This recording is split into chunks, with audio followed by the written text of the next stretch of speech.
My dear friends, I'm very happy with the initiative PST and the ICYM has taken with regards to this Lenten reflections. So 40 days we will be reflecting on various topics. Today I'm given a verse from the Bible, St. Paul's letter to the Corinthians, 2 Corinthians chapter 12 verse 9. My grace is sufficient for you. When I was reflecting on this verse, so many beautiful things came to my mind. First of all, I was reflecting, what is grace? Now, Greek word charis is grace. But when we talk about in day-to-day life, what is this grace all about? Very often we hear maybe small children saying, oh, by God's grace I passed exam, or something happened by God's grace. What is this grace? Grace is kindness. Grace is benevolence. Grace is favor. And when we pick out just one among these, favor, it comes to our mind that favor is what I don't deserve, but I got it. And when Jesus speaks about, my grace is sufficient for you, that whatever I don't deserve, He still wants to give.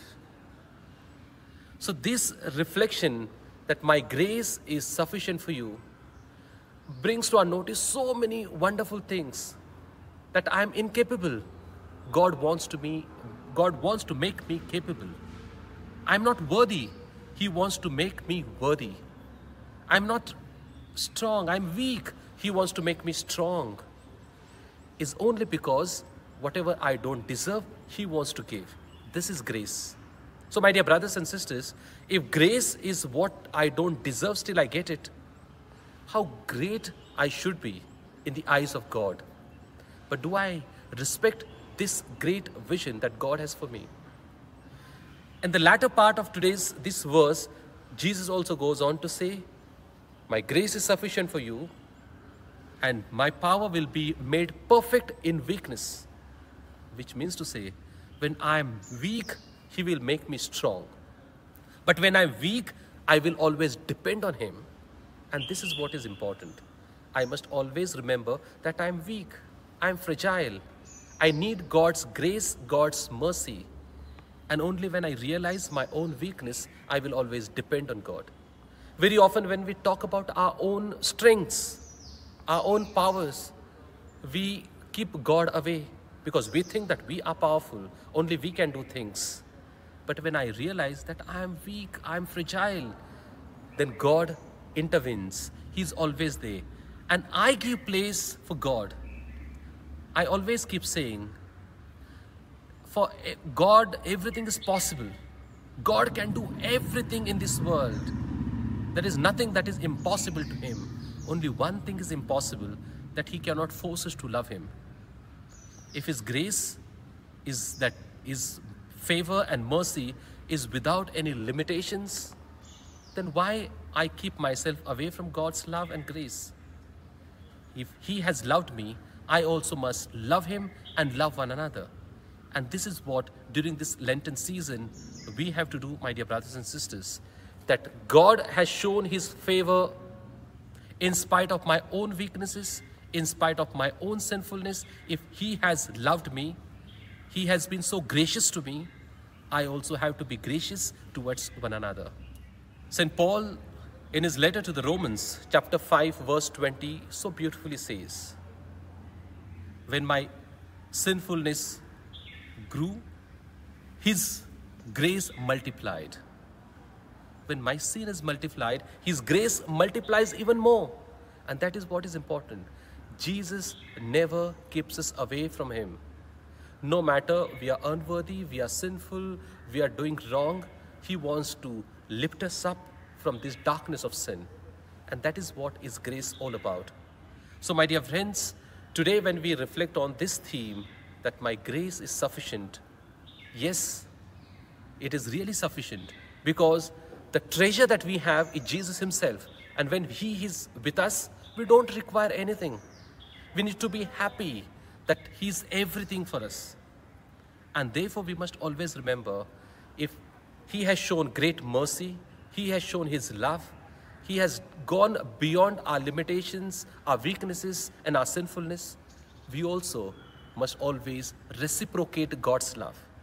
We have to love Jesus, we have to love one another, and we have to love each one, not because something that I get out in return, that I get out of it. No, Jesus has loved selflessly.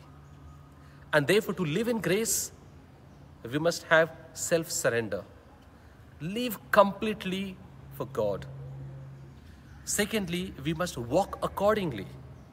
We want to walk the way of the cross, not only just looking at Jesus, how he carried the cross, but we walk with him, always realizing that I am ready to face every trouble, every difficulty in his name for one another. And that is what is important. So we must walk accordingly, that we have received grace and I must give also that grace to others. If God is gracious to me, I also have to be gracious to one another. If he has given me, though I don't deserve, I also must be ready to give to one another, even if they don't deserve, is only because I love them, I love God. And therefore, my dear friends, today, let us remember, God has loved us in spite of our weaknesses, in spite of our all sinfulness, and in spite we are unworthy, but he has made us worthy. Though we were weak, he has made us strong. May we continue to carry out his message during this Lenten season and be gracious to one another, because grace is what we don't deserve but still we receive. And if I have received, may I also give to one another even if they don't deserve. Let us share this God's love with one another and bring about this great change that we are God's one family and live happily sharing God's love, peace and mercy, because he's always so gracious to us, he's kind to us. In the name of the Father, and of the Son, and of the Holy Spirit. Amen.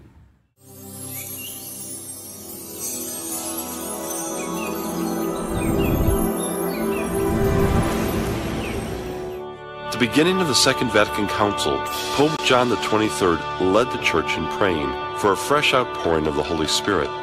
Renew your wonders in this our day, as by a new Pentecost. A few years later, seemingly as a result of John XXIII's prayer for renewal, a significant event took place that would forever change the lives of millions of Catholics and the Church itself. On a weekend retreat, these Catholic students prayed that in some way they too might discover a renewed sense of Pentecost in their lives. Those who prayed for the experience that came to be known as baptism in the Spirit had experiences similar to all the others: a new depth of prayer, love for the Scriptures, a devotion to the Eucharist, a heart for evangelization, a call to conversion, and a life of holiness. On Pentecost Sunday in 1975, Cardinal Suenens and 10,000 individuals who had this charismatic experience met with Pope Paul VI. We are pleased to see signs of this renewal. Long life for the charismatics.